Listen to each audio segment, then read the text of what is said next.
Welcome back to another video. In this video I'm going to explain in full detail how to lose body fat when you are working shifts. At the end of the video I'm also going to go over a calculation with yourselves and talk you through exactly how to set up your calories so that you can literally start dropping body fat immediately, or from tomorrow at least, if you set your food up for tomorrow. So again, for those of you who don't know me, I am Greg Hamill. I'm the head coach at Blue Light Coaching.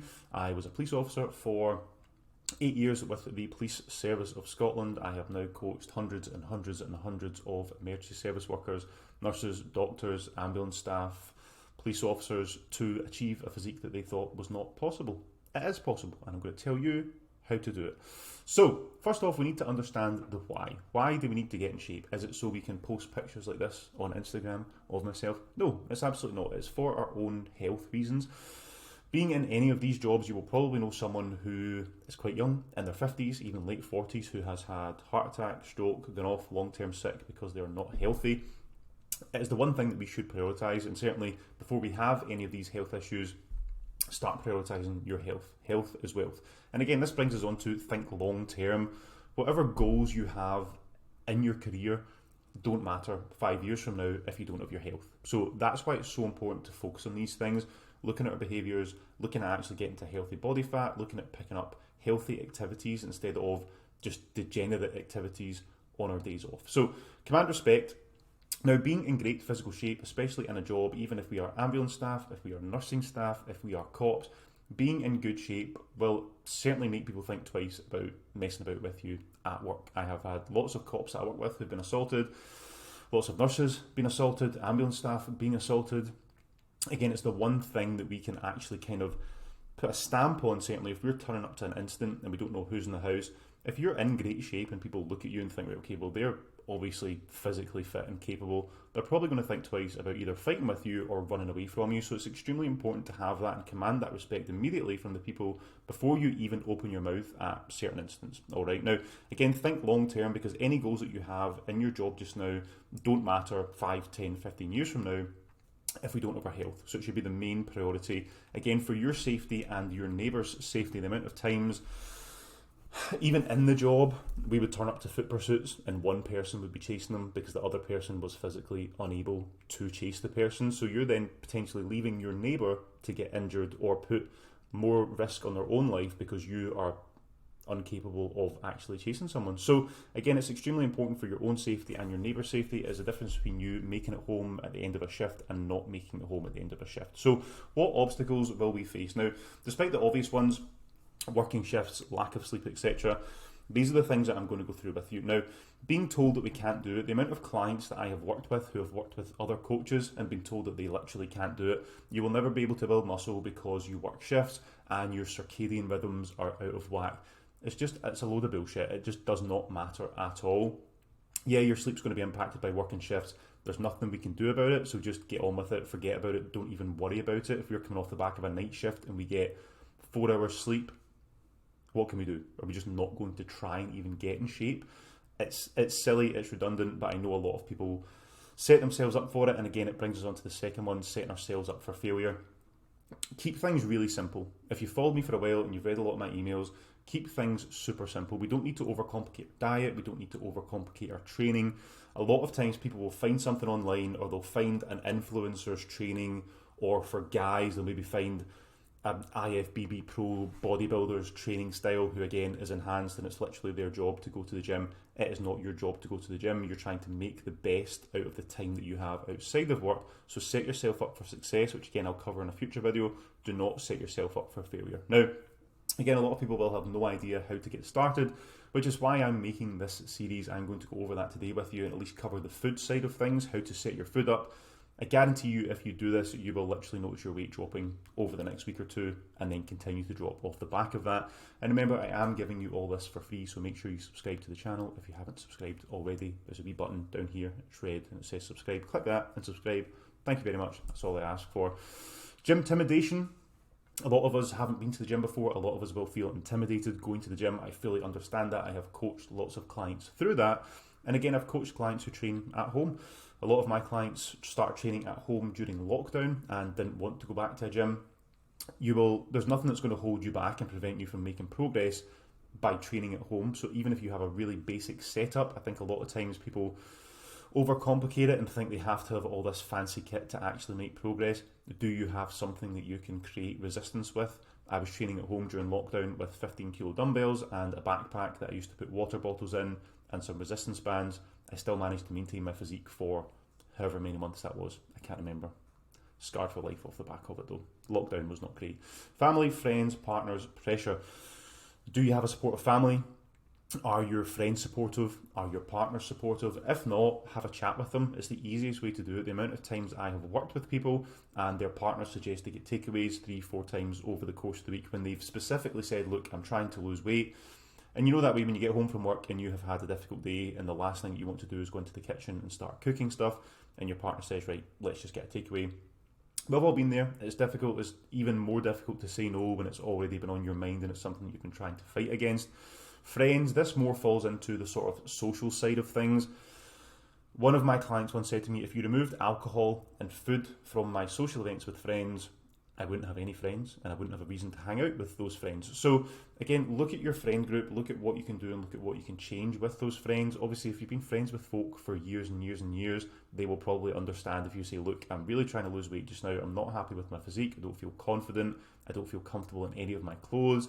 Do you mind this weekend, instead of maybe going out for brunch and drinks, do you want to go for a walk? They'll probably say yes, and it'll probably be quite refreshing for them to go and do something different as well. So have these conversations with people, friends, families and partners. Make them aware of what you're doing, what your current goal is, and why you're not currently happy with where you're at just now. So the basics now, if we think about our physique, a physique is just a result of habits. If you see someone who's in really, really good shape, I'm not talking about myself, it's just a picture of myself, calm down. If you see someone who's in a really, really good shape, it's really just a result of their habits. Now, I completely honestly am not the best at being consistent full time. I wouldn't expect anyone to be the best at being consistent full time. We just have to be consistently decent. We never need to be perfect with these things. Change your environment. This brings us on to the next point. So change your environment. Your environment will dictate your actions, and your actions, if repeated consistently enough, will dictate your habits. We want to build those good habits, but we can only build them if we have a decent environment that's set up to allow us to build those habits. So if you get home from work and you have a half bottle of wine sit in the fridge and you know you're going to drink it, put it in the bin. Just stick it in the bin right now. Go and stick it in the bin. Pause the video and go and stick it in the bin. If you have biscuits sitting in the fridge, if you have Just Eat on your phone, really easy way to order crap food, add an extra layer of resistance to these things. If you're sitting in the house at 9 o'clock at night and you know that you have to walk out to the shops in the piss and rain to go and buy some chocolate hobnobs, you're probably not going to do it. So create a layer of resistance with these things.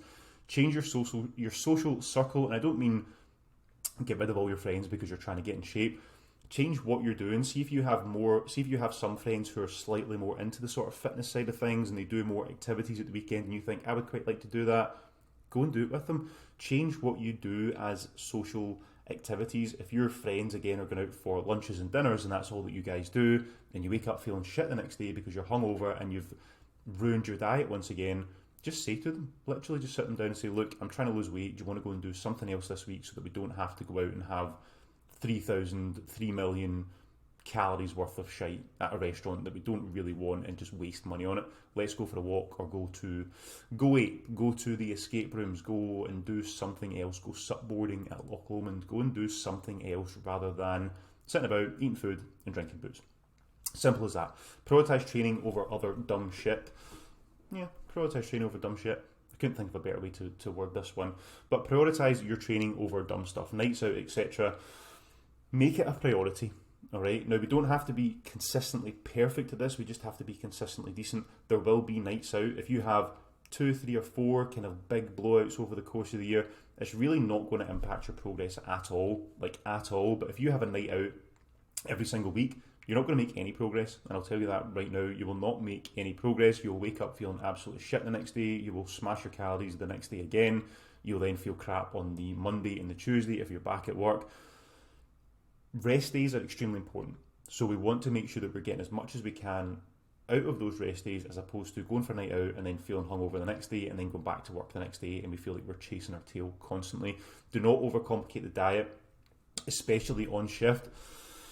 The amount of times I have heard from other clients that their coaches gave them meal plans to stick to with chicken and broccoli and rice and specific meal timing, none of that shit matters. And I think I'm probably the only person online who actually says that, because people always try and overcomplicate things and then sell you these things because they pretend that they know these things. They don't overcomplicate your diet. Stick to a calorie target that I'm going to go over with you at the end of this video so you can actually work out where your calories should be and proceed from there. So easy. Calorie target and a protein target. Keep your diet simple. Now, if you haven't tracked food before, I would say probably just stick to a calorie target. If you can manage your calorie target for 2, 3, 4 weeks, maybe introduce a protein target. For protein, I would go with kind of 0.8 to 1 gram per pound of lean body mass. If you are 40, 50, 60 pounds overweight and you don't know what your lean body mass is, go for 1 gram per centimetre in height. That's the easiest way to go with it, all right? Stick to calories for 1 to 2 weeks. So once we go over the calorie calculator at the end and you know where your calories should be, stick to those calories for 1 to 2 weeks, all right? Now, this will be different for females who are going through regular, consistent menstrual cycle, for example, week 1 of month 1 and week 1 of month 2. This is usually how we would compare it, but again, week 1 of month 1, we could be early shift. Week 1 of month 2, we could be back shift. So track it for slightly longer. I would say probably 3 to 4 weeks before you make any adjustments. Take your scale weight each day when you wake up after you've been to the toilet, not in the morning, but when you wake up. So if you get home from a night shift, 8 o'clock in the morning, and you wake up at 3 in the afternoon, that's when you should take your weigh-in. Take them over the course of the week, as many as you can, ideally 7. Find the average of those weigh-ins, and that will be your average, most accurate weight over the course of the week. All right, now, keep fats in the diets, and carbs are not the enemy. Just stick to calories, like genuinely stick to calories. The amount of times I've talked to people about this on social media, even the videos that I put out on social media, and people still say, oh, I'm really trying to cut fats out. Why? Literally, why? 1 gram of fat is just 9 calories. That's all it is. 1 gram of carbohydrates is 4 calories. That's all it is. It's just calories. So focus on your calories. By reducing your calories, you will naturally bring down your fats and carbohydrates. Cardio. Now, that's me wind a few folk up. Cardio, running is for geeks. Now, running is kind of for geeks, but I just put this out there.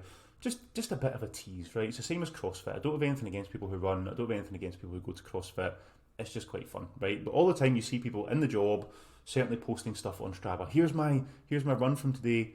No one cares, mate. Literally no one cares. And you don't care either. You're just kind of pretending to do something. It's like the same as going for ice baths. It's not actually that difficult. It's just sort of uncomfortable, but it makes people think that we're doing something difficult. I've never had an ice bath in my life. I hate ice baths. They're cold. Why would I want to go and sit in an ice bath? It's these things, and even nowadays I see people taking ice baths after the gym. The inflammation that we get from training is what we want. That's what promotes muscle growth and recovery. So to then make our muscles inflamed in the gym and then go and sit in an ice bath to reduce that inflammation is stupid. So don't do that either while we're on topic of ice baths. But yes, cardio, we should focus on steps. Again, low intensity, steady state cardio, the main source of fuel used for that cardio will be fat. The more anaerobic the training becomes, so if you think anaerobic, if we're out of breath as we're training, the more carbohydrates we're using for that. All right, so we want to stick to using fats for cardio. Steps, keep it low intensity, steady state cardio. And also the risk of injury is massively reduced by just sticking to a step count. It's really easy to do. We don't have to throw on shoes and go out in the rain. We don't have to sit in the treadmill for 20 minutes before a workout and then we're completely exhausted. We don't have to do any of that. Just keep it really, really simple. Give yourself a step target and stick to it. Now, this is the calorie calculator. So what I want you to do is take your body weight in pounds. Now, this is just an example of 200 pounds because it's simple for my little brain to work out. So body weight in pounds, let's say this is a person who's 200 pounds, all right? Multiply your body weight. So if you've not done this, go and step on the scales just now. If you've got scales, pause the video and then come back and watch this and we'll go through it together. All right, so body weight in pounds, so 200. Now you're going to take that 200 and you're going to multiply that by 10. So that gives us 2,000. You're then going to multiply that by what we would call an activity multiplier. Again, I'm not going to overcomplicate this. There are different things that can impact your calories and how many calories you should be on, output, general activities, etc. If you play football 12 times a week, yeah, you're probably going to need slightly more calories, but this is just a really simple way to do it, okay? So yeah, there may be slight outliers, just add slightly more calories. So body weight in pounds, 200, multiply that by 10, multiply that by 1.2, multiply that by 7 for the days of the week. That gives us 16,800 calories. We then want to take 3,500 calories off of that. Now, the reason we do that, 1 pound of body fat has the energy equivalent of 3,500 calories. All right, so that's then finding out roughly where your calories are and then bringing us into that deficit by taking away that 3,500. So that gives us 13,300 calories over the course of the week. Divide that by 7. That's 1,900 calories a day. So if there's someone here who's 200 pounds, you don't even need to work this out. I've worked it out for you. Roughly start your calories off at 1,900 per day. Give yourself a step target. Track your weight for a couple of weeks. Track the average weights. And then we can reduce that if we feel like we need to. All right. Hopefully this video's helped. Don't forget to subscribe to the channel. If you have any questions, pop them in the comment section and I will catch you in the next one. Cheers.